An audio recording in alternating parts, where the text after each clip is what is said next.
Israel ने Lebanon की राजधानी बेरूत में एक सर्जिकल स्ट्राइक किया है जिसमें हमास के उप प्रमुख सालेह अल अरूरी की मौत हो गई है। अरूरी की मौत के बाद लेबनान ने कहा है कि वो अरूरी की मौत के लिए जिम्मेदार लोगों को सजा देगा और इसी के जवाब में इजरायल ने भी कहा है कि हमास के उप प्रमुख की मौत लेबनान पर हमला नहीं था। हिजबुल्लाह ने 57 साल के सालेह अल अरूरी की मौत को लेबनान की संप्रभुता पर हमला करार दिया है। अब माना यह जा रहा है कि इजरायल के खिलाफ गुस्सा और भड़क उठेगा और इसी बीच अमेरिका ने भी इजरायल के मंत्रियों को फिलिस्तीनियों को गजा से बाहर बसाने की बातों पर लताड़ भी लगाई है। अमेरिका ने कहा है कि गजा फिलिस्तीनियों का है, लेकिन नए साल में भी ये विश्व के नेता युद्ध को रोकने की कोशिश करते नहीं दिख रहे हैं। इनमें कुछ वो नेता भी शामिल हैं जो यूक्रेन में युद्ध के लिए पुतिन पर, रूस पर तमाम तरह की पाबंदियां लगा रहे थे। एक बात यह भी है कि इस साल बहुत से देशों में राष्ट्रीय चुनाव भी होने वाले हैं, लेकिन जो ग्लोबल राजनीतिक माहौल है उसे देखकर ये आकलन लगाया जा रहा है कि कट्टरपंथ को और लोकप्रियता मिलेगी और अगर ऐसा होता है तो फिर विश्व शांति के लिए, वर्ल्ड पीस के लिए ये एक अनुकूल माहौल नहीं बना पाएगी। नमस्कार, आप देख रहे हैं जस हिंदी टीवी। मेरा नाम है नेहा शुक्ला। स्ट्रेट टॉक के सभी दर्शकों का बहुत बहुत स्वागत करती हूं। तो स्ट्रेट टॉक में आज का विषय कट्टर लीडर्स का दौर, कैसे होगी विश्व शांति। क्या विश्व में ऐसे नेताओं की लीडरशिप की कमी दिख रही है जो कि पूरी दुनिया को शांति का अनुभव करा सके, क्योंकि एक देश भी अगर पीस में नहीं है, शांति में नहीं है, तो उसका कनेक्शन ऐसा जुड़ा होता है, खास करके व्यापार और बहुत सारी चीज़ें जो होती है, पॉलिटिक्स होती है, क्लाइमेट होता है, इन सब वजहों से एक देश अगर परेशान है तो दूसरा देश भी परेशान रहता है। ये कमोबेश इस ग्लोबल फैमिली का हमने देखा है कि ट्रेंड है। लेकिन कुछ सवाल स्ट्रेट टॉक के हैं जो हम चाहते हैं कि इन सवालों पर भी समझने की कोशिश की जानी चाहिए, क्योंकि 2024 की शुरुआत हो चुकी है और अगर हम चाहते हैं कि इस 2024 में जो पूरी की पूरी दुनिया है वहाँ पर मानवीय मूल्यों का पालन किया जाए, वहाँ पर जो समस्याएं हैं उनके एक स्टेबल सॉल्यूशन की बात की जाए, एक स्थायी समाधान की बात की जाए। और कुछ सवाल इसलिए बहुत ज़रूरी हो जाते हैं। ये सवाल क्या है आज के, आइए नज़र डालते हैं। ये सवाल है स्ट्रेट टॉक की, क्या वर्ल्ड लीडर्स विश्व शांति के मूल सिद्धांतों पर चलते नजर आते हैं। बहुत से बड़े बड़े नेता हैं जो कि मूल सिद्धांतों पर भी चलते हुए नहीं दिखते हैं। एक सवाल यह भी है स्ट्रेट टॉक का कि क्या विश्व शांति में पश्चिमी देशों का दखल रोड़े पैदा कर रहा है, रोड़े डाल रहा है। चुनाव में कट्टरपंथी नेताओं की जीत, क्योंकि अलग अलग यूरोपीय देशों में हमने देखा है कि किस तरह से कट्टरपंथी नेताओं को जीत मिल रही है, और ये जो स्थिति है क्या दूरदर्शिता के अभाव में हो रही है? क्या ग्लोबल विकास के इस मॉडल से समस्याओं का स्थायी समाधान मिल सकता है? क्या ग्लोबल जो लीडरशिप दिखती है इससे विश्व शांति लाई जा सकती है? और क्या जो समस्याएं हैं पूरी दुनिया के अलग अलग देशों की, क्या स्थायी समाधान ये राजनीति दे सकती है? हमारे साथ बहुत ही प्रबुद्ध पैनल जुड़ चुका है स्ट्रेट टॉक में। आइए उनका स्वागत कर लेते हैं। हमारे साथ फॉर्मर डिप्लोमेट डॉक्टर प्रमोद पावा जुड़ चुके हैं। पावा सर, बहुत बहुत स्वागत करती हूँ मैं आपका straight talk. Thank you ma'am. और वरिष्ठ पत्रकार उत्कर्ष सिन्हा भी जुड़ चुके हैं। सर, आपका भी बहुत बहुत अभिनंदन स्ट्रेट टॉक में। शुरुआत उत्कर्ष सर मैं आपसे करना चाहूंगी।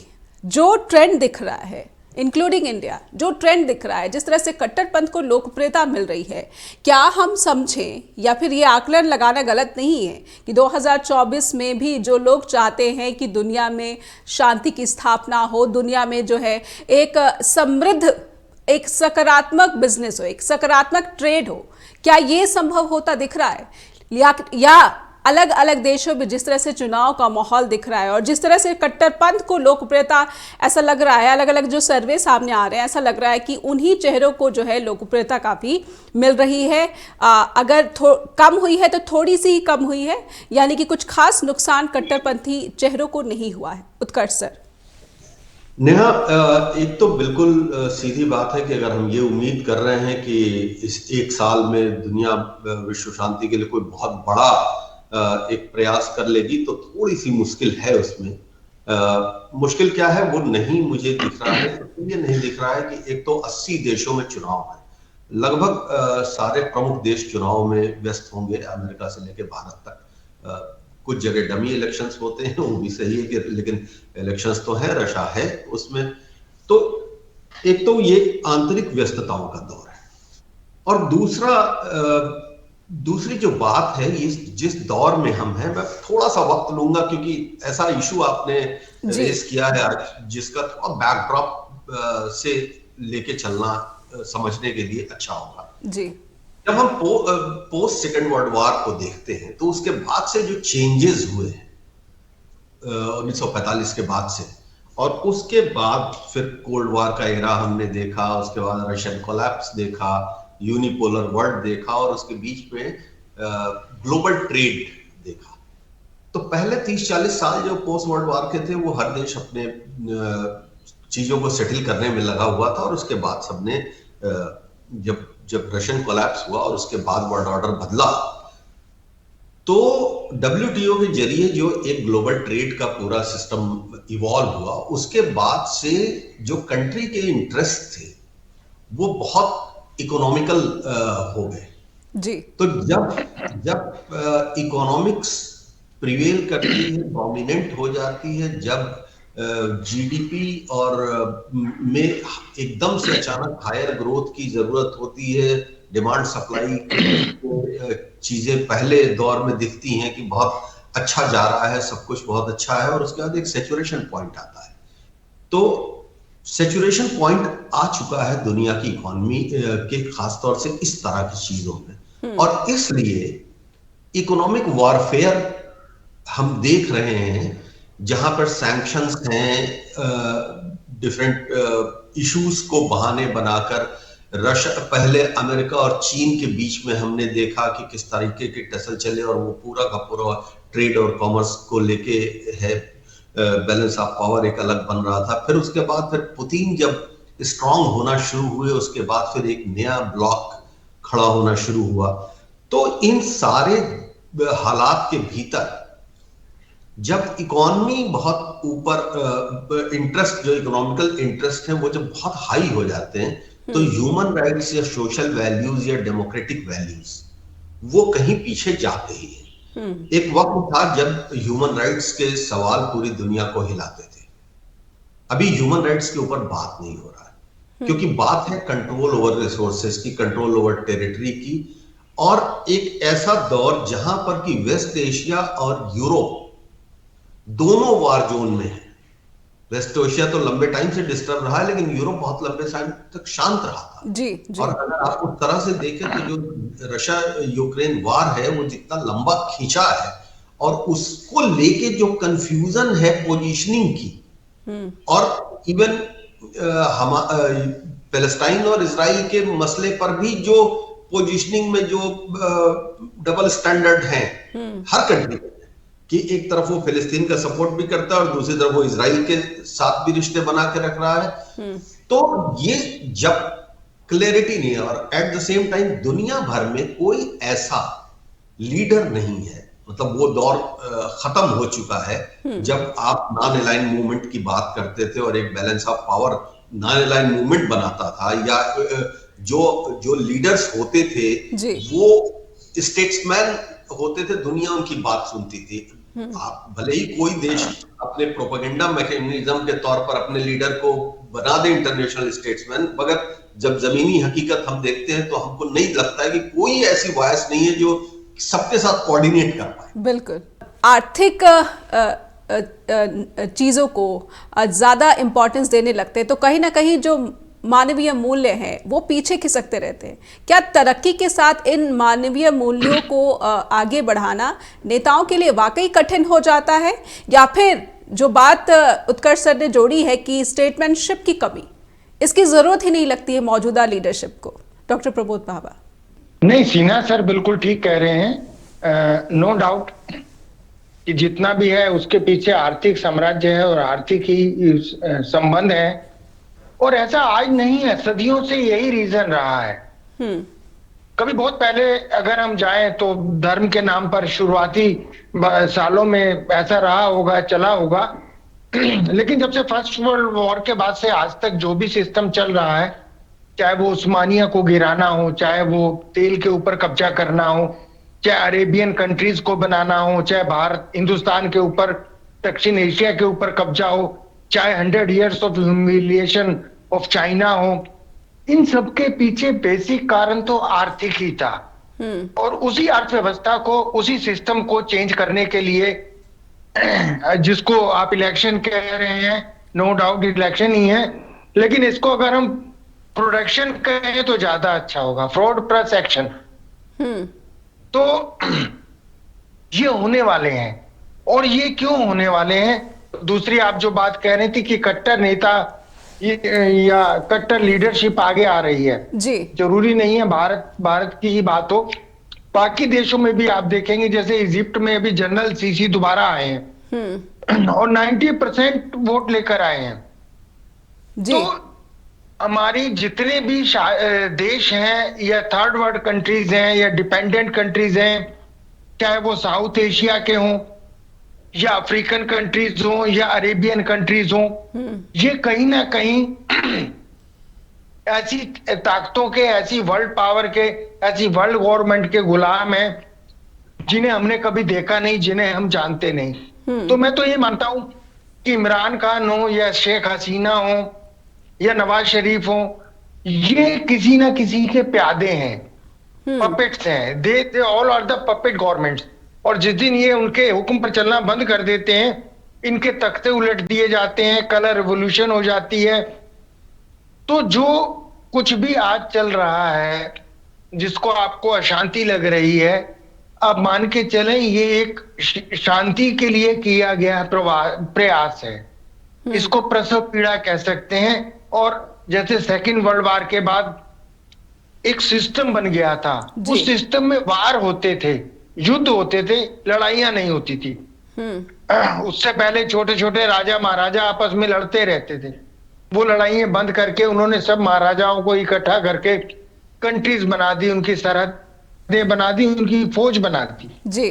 तो हो सकता है आने वाले टाइम में ये एक कोई नया निजाम आने वाला हो, एक नया सिस्टम आने वाला हो, जिसमें जो लड़ाइयां होंगी वो साइबर से भी होगी, वो फाइनेंस से भी होगी, या एक मल्टीपोलर एक ऐसी विश्व बनाने की तरफ चलेंगे जी, जहां बहुत सारे अलग अलग पावर पॉइंट्स होंगे और पावर सेंटर्स होंगे।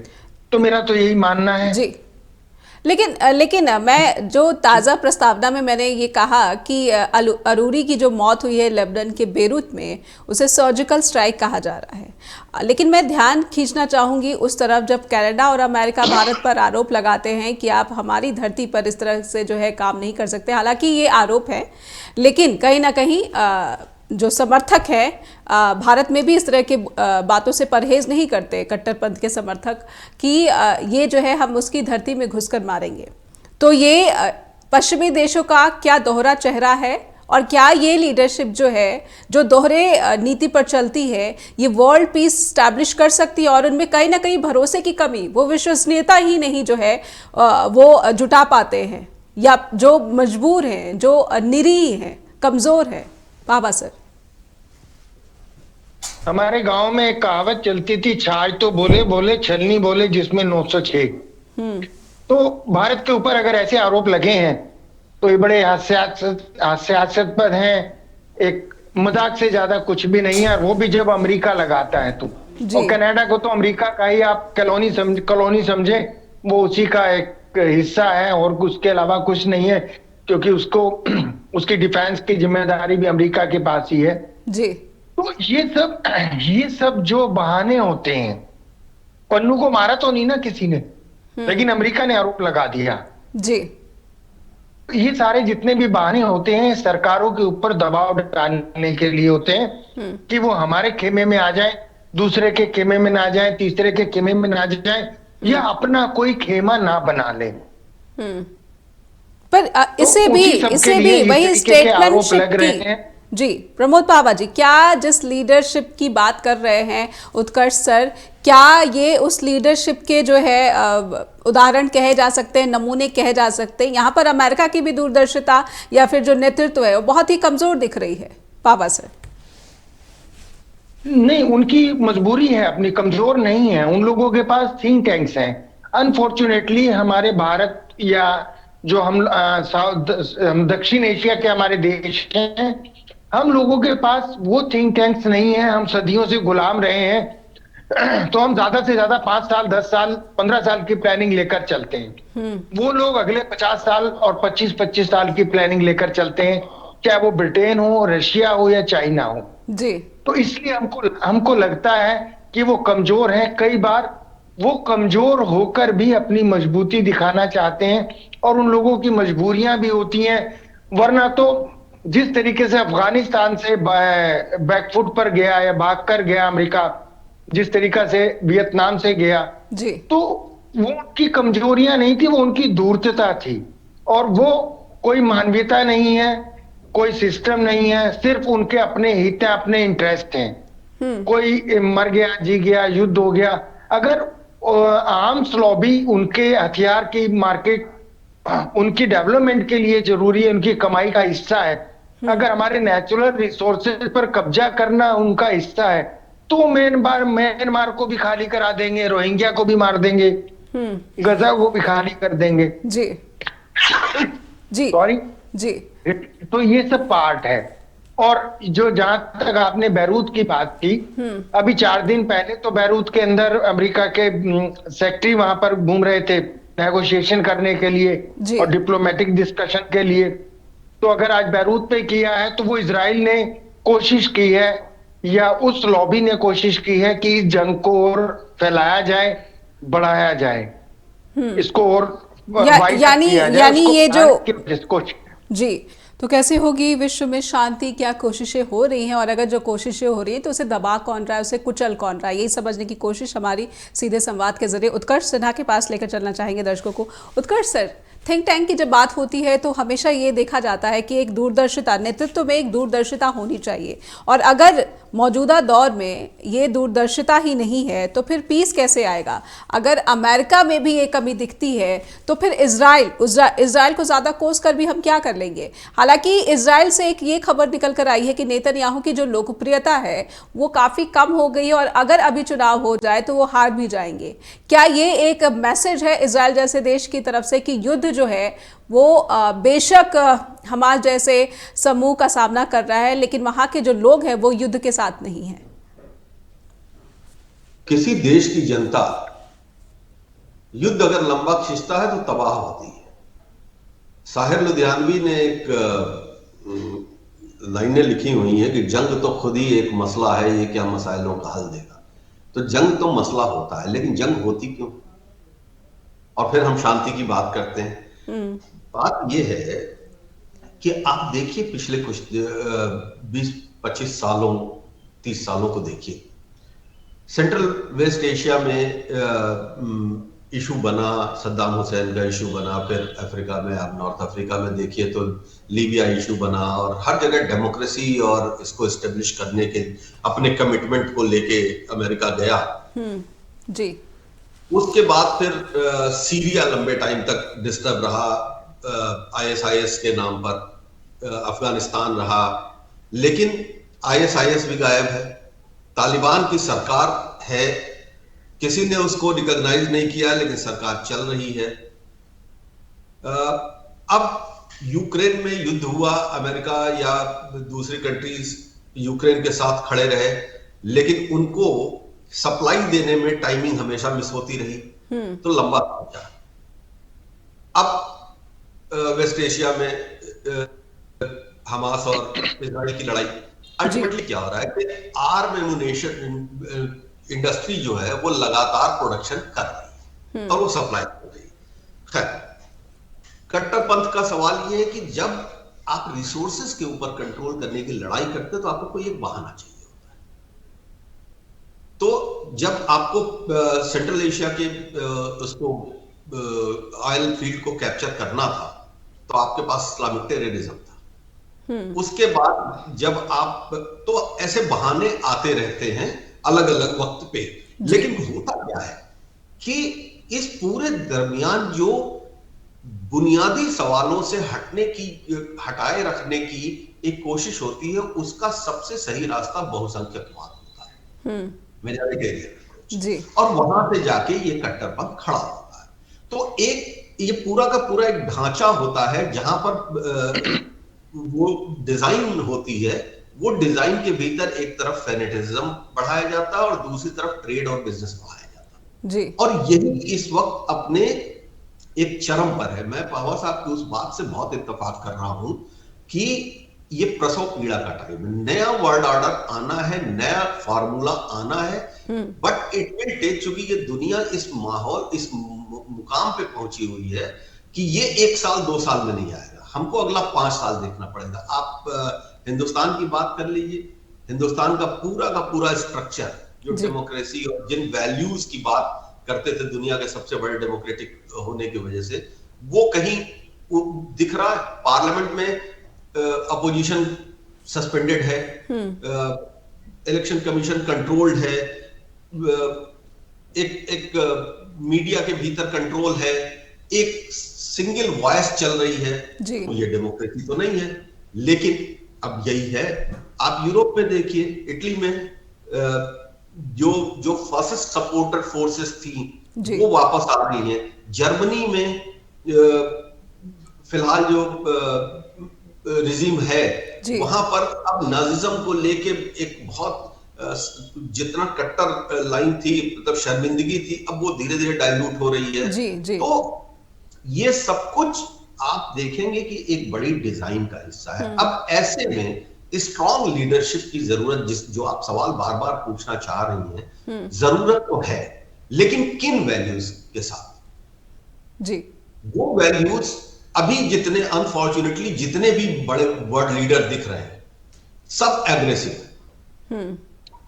जिनपिंग को देख लीजिए, पुतिन को देख लीजिए, हमारे मोदी जी को देख लीजिए, सब एग्रेसिव है। इवन बांग्लादेश बहुत अच्छी इकोनॉमी ग्रोथ हो रही है, लेकिन क्या डेमोक्रेटिक वैल्यूज हैं?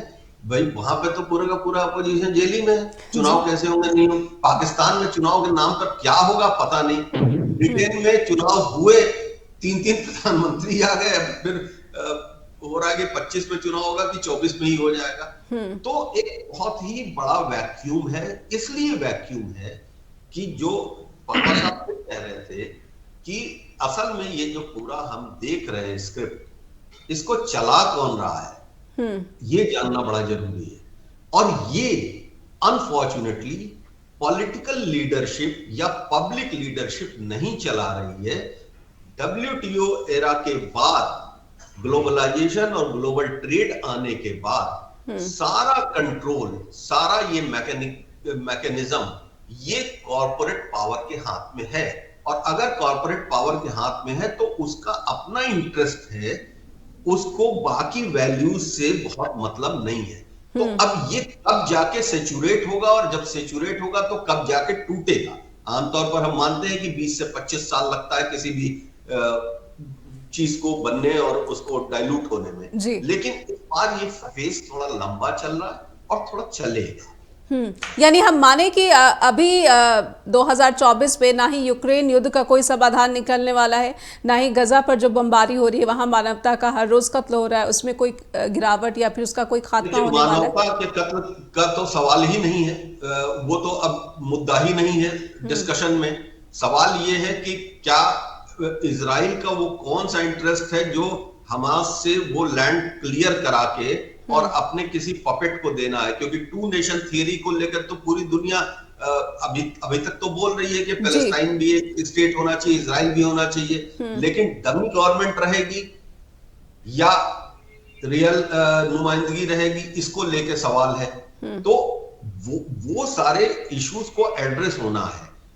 इजराइल, मुझे लगता है कि इजराइल का इशू हो सकता है कि खत्म हो जाए, मतलब लड़ाई हो सकता है जल्दी खत्म हो जाए, लेकिन यूक्रेन को लेके मुझे अभी नहीं लग रहा है कि इतनी जल्दी ये मामला सुलटेगा, क्योंकि अभी इन सारी चीजों के बीच में एक और बैटल ग्राउंड है और वहां पे लड़ाई बिल्कुल दूसरे तरीके से चल रही है, एंड दैट इज अफ्रीका। और खास तौर पे वेस्ट अफ्रीका की हालत ऐसी हो गई है कि और कोई बड़ा लीडर डायरेक्ट नहीं बोल रहा है। क्योंकि आप ये देखिए कि जो वेलनगर ग्रुप था, जो भाड़े के सैनिक थे, जो रशियन उससे लड़ रहे थे यूक्रेन में, लीडर के मर जाने के बाद उनका पूरा का पूरा शिफ्ट जो है अफ्रीका में हो गया और कई देशों के भीतर उनकी मौजूदगी हो गई। तो कौन पे कर रहा है? तो कई बार डमी वार होते हैं और जी। ये डमी वार चल रहे हैं। पूरा वेस्ट अफ्रीका इस वक्त डमी वार में है। और आखिरी बात यह है कि ये लड़ाई इसलिए तेज हो रही है क्योंकि इन सारे सिनेरियो के बीच में रिसेशन है, सेचुरेशन है। चाहे वो दुनिया की फैक्ट्री कहे जाने वाला चाइना हो, कल पहली बार उसके प्रेसिडेंट ने संकेत दिया अपने भाषण में, या यूरोप को देख लीजिए, या इवन इंडिया में देख लीजिए जो जीडीपी की ग्रोथ कैसे गई, या जो ट्रेड बैलेंस बिगड़ा हुआ है। अमेरिका में देख लीजिए। तो पूरी दुनिया में जो इकोनॉमिक रिसेशन है, अब उसको किसी तरीके से निपटाने के लिए आपको बहुत एग्रेसिव, कॉर्पोरेट को बहुत एग्रेसिव होना ही है और उस एग्रेशन के पीछे उस माहौल को पैदा करना है जहां पे वो सवाल बहस के हिस्सा ना हो। पावा सर, अमेरिका में जो भी होता है इसका असर पूरी दुनिया पर होता है और अमेरिका में भी चुनाव होने वाले हैं और इसकी पूरी संभावना जताई जा रही है। मौजूदा जो परिस्थितियां हैं कि बाइडेन जो हैं और ट्रंप जो हैं, अगर मौजूदा परिस्थितियों को देखा जाए तो हो सकता है कि ट्रंप जो है वो बढ़त बनाए हुए हैं और हो सकता है कि नेतृत्व परिवर्तन अमेरिका में देखने को मिले और इसका मुझे लगता है कि पूरी दुनिया पर जो है एक बहुत बड़ा असर होने वाला है। पहले जब वो थे तब क्या हुआ पूरी दुनिया में, इसे ज़्यादा बताने की ज़रूरत नहीं है और अब क्या हो सकता है। और ऐसे में संयुक्त राष्ट्र से जिस भूमिका की अपेक्षा की जा रही है, क्या ये परिवर्तन आ पाएगा डॉक्टर पापा? नहीं, ऐसा था कि 1919 के बाद और सेकेंड वर्ल्ड वॉर तक एक ऐसा पीरियड था जिसको आप कह सकते हैं जिसकी किसी के पास नॉलेज नहीं है, हिस्ट्री में कुछ नहीं पता है। उसके बाद जरूरत हुई, उन्होंने हिटलर को डेवलप किया। वो बहुत जबरदस्त वोटिंग लेकर और लोकतांत्रिक तरीके से सत्ता में आया। उसने बहुत कुछ अच्छा किया। एक समय ऐसा भी था जब सोवियत संघ अमेरिका का साझीदार था युद्धों में, फिर बदले, फिर उन्होंने संयुक्त राष्ट्र बनाया। सोवियत के पतन के बाद, कम्युनिस्ट के पतन के बाद जब दुनिया एक ध्रुवीय हो गई तो every action has the reaction. उसका नतीजा ये निकले कि धीरे धीरे वो मल्टीपोलर हो गई है। आज इस्लामिक वर्ल्ड अलग खड़ा है।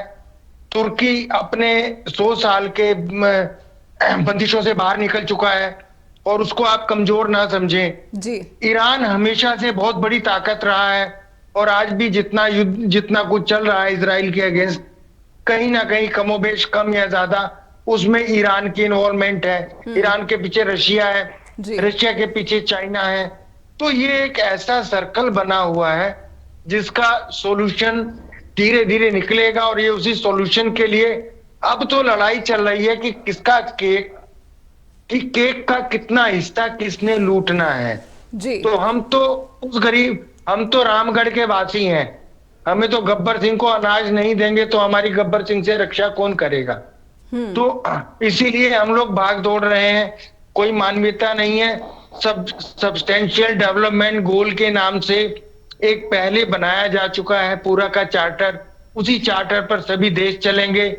मुझे लगता है कि आने वाले टाइम में नए नक्शे बनेंगे, कुछ नए देश बनेंगे, कुछ पुराने देशों के नक्शे बदलेंगे। उन्हीं सब के लिए कट्टरपंथी और पॉपुलिस्ट गवर्नमेंट या पॉपुलिस्ट लीडरशिप को इम्प्लीमेंट और प्लांट किया जा रहा है। चाहे उसमें नवाज शरीफ हो या उसमें हमारे पराए हो, सब भी जो किसी ना किसी इशारे पर, किसी और की डोरियों पर इन्होंने नाचना है और उनके सपनों को पूरा करना है। बाकी तो भविष्य के गर्भ में होता है। जी। संयुक्त राष्ट्र के बारे में भी मैं समझना चाहूंगी कि क्या जो लंबे समय से यहाँ पर मांग हो रही है कि इसमें जो है जो बदलाव आने चाहिए, भारत लगातार मांग कर रहा है कि स्थायी प्रतिनिधित्व उसे मिलना चाहिए, उसे सदस्य बनाया जाना चाहिए और ऐसे बहुत सारे देश हैं जो लगातार इस कवायद में है, लेकिन ऐसा हो नहीं रहा है। क्या 2024 में कुछ बड़ा फैसला आने की संभावना? नहीं, अभी तो कोई ऐसे चांसेस नहीं है, लेकिन अगर ऐसा हो भी गया तो तब तक उसका अर्थ खत्म हो चुका होगा, उसका वो यूजलेस हो जाएगा। जैसे आज इंटरनेशनल कोर्ट ऑफ है हमारी, जी, उसका कोई यूज नहीं है। उन्होंने चाइना के अगेंस्ट कितने सारे दिए हुए हैं, इसराइल के अगेंस्ट संयुक्त राष्ट्र ने मेरे ख्याल ढेर प्रस्ताव निकाले हुए हैं, जी। पर कोई अगर उसको मानेगा नहीं तो क्या कर लेंगे। तो सुप्रीम कोर्ट या कोर्ट, कोई भी कोर्ट, तो आज क्या हुआ कि अदालतों ने माना सॉरी अदालतों ने और ऑनरेबल जजेस ने मानना शुरू कर दिया है कि हमारे ऊपर पॉलिटिकल प्रेशर होते हैं, और अदालतें भी कहीं ना कहीं भारत की नहीं तो और दूसरे देशों की वो राजनेताओं के इशारे पर काम करने लगी हैं। तो ऐसी ही एक अदालत बनाई गई थी संयुक्त राष्ट्र के नाम से। जी। अगर जज कोई आपके खिलाफ ऑर्डर देता है कि आपको गिरफ्तार कर लिया जाए, तो वो किसके थ्रू करेगा? आपके लोकल पुलिस के थ्रू कराएगा। एग्जीक्यूशन तो उन्होंने ही करना है। जज के पास तो अपनी कोई पुलिस होती नहीं है, और दरोगा या पुलिस, लोकल पुलिस कह देगी जी मैं तो नहीं आपका ऑर्डर फॉलो करता, जैसा पाकिस्तान में हुआ है। जी। तो वहां की सुप्रीम कोर्ट ढह गई। वहां के इलेक्शन कमीशन ने सुप्रीम कोर्ट के ऑर्डर ही मानने से इनकार कर दिए, वो कुछ नहीं कर पाए। तो ऐसे ही संयुक्त राष्ट्र है। जब संयुक्त राष्ट्र के कोई ऑर्डर ही नहीं मानेंगे देश, या उसकी कोई वैल्यू नहीं रहेगी, तो आप मान के चलें कि एक खंडर होती हुई इमारत है, उससे बढ़कर कुछ नहीं है। और टूटी फूटी इमारत में तो फिर चमगादड़ बसे या बिल्लड़ बागड़ बिल्ले, उसका कोई यूज नहीं होता, कोई फायदा नहीं। जी। तो क्या संयुक्त राष्ट्र जो है वो टूटी फूटी इमारत में ही तब्दील होता नजर आ रहा है? उत्कर्ष सर, आपसे भी मैं टिप्पणी लेना चाहूंगी। ऐसा तो नहीं कि मौजूदा वक्त में संयुक्त राष्ट्र से कुछ ज़्यादा ही उम्मीदें लगा ली गई हैं, और जो पावा सर अंदेशा जता रहे हैं कि आने वाले समय में हमें ऐसा ही देखने को मिलेगा, तो फिर विश्व शांति की तो बात करना ही फिजूल है, क्योंकि मनमानी तो सभी देशों ने अपनी ही करनी है। देखिए, संयुक्त राष्ट्र संघ की जहां तक बात है, पिछले 15-20 सालों में हमने तो कभी नहीं ऐसा देखा कि किसी भी मसले के ऊपर कोई बड़ा कदम उठाया संयुक्त राष्ट्र संघ ने और उसका असर दुनिया पर पड़ा, या कोई चीज रुकी या नहीं हुई। ठीक है, प्रस्ताव आते हैं, प्रस्ताव जाते हैं, प्रस्ताव कुछ लोग लाते हैं, वीटो कोई लगा लेता है, बात वहीं खत्म हो जाती है। तो एक मतलब ठीक है, वहां पे बात रखी जाती है, और हर देश जो जब वहां भाषण देता है तो अपने देश के मीडिया के भीतर उसको चमका के बताता है। लेकिन उत्कर्ष सर, मैं आपका ध्यान खींचना चाहूंगी आतंकवाद की तरफ। आतंकवाद के मसले पर संयुक्त राष्ट्र की जो भूमिका है, क्या उसको उसका श्रेय नहीं मिलना चाहिए कि कहीं ना कहीं एक अवेयरनेस और एक जो चिंता दुनिया में देखी जाती है, उसमें संयुक्त राष्ट्र की जो मुझे नेहा इसमें थोड़ा सा मैं डिफर करता हूं कि आतंकवाद के नाम पर तो बिल्कुल एक कंसेंसस बनना चाहिए, लेकिन क्या पिछले 25 सालों में हमने ऐसा देखा है कि जो भी आतंकवादी समूह हैं वो बैक्ड नहीं हुए हैं किसी न किसी कंट्री से, या उसके इंटरेस्ट सर्व नहीं हुए हैं? और अगर ऐसा हुआ है तो उन देशों के खिलाफ संयुक्त राष्ट्र संघ ने क्या किया? जी, संयुक्त राष्ट्र तो बिल्कुल ठीक बात है, आतंकवाद कहीं स्वीकार नहीं है। पावा सर भी कुछ कहना चाह रहे हैं। जी पावा सर। जी, मैं ये कह रहा था कि संयुक्त राष्ट्र तो आतंकवाद की परिभाषा भी नहीं बता पाया है, उसकी डेफिनेशन ही नहीं पता कि आतंकवाद किसको कहते हैं। जी और बिल्कुल सही बात है। आप ताजा मामला देख लीजिए, हमास को संयुक्त राष्ट्र संघ में अभी आतंकवादी का दर्जा नहीं हुआ, लेकिन पूरी दुनिया में ये बात है। मतलब वहां ठीक है, वो एक वहां के हिसाब से अगर देखें तो वो तो भाई एक पीपल्स रिप्रेजेंटेड ग्रुप है जो सरकार चला रहा है। तो यहां तक कि भारत सरकार अभी तक हमास को ऑफिशियली आतंकवादी नहीं डिक्लेयर की है, लेकिन इन जनरल हमास आतंकवादी है। जी, तालिबान की सरकार चलने में बार बार कहते हैं, यही तालिबान था ना जिसे आतंकवादी डिक्लेयर किया गया, और इनके साथ ट्रेड क्यों हो रहा है?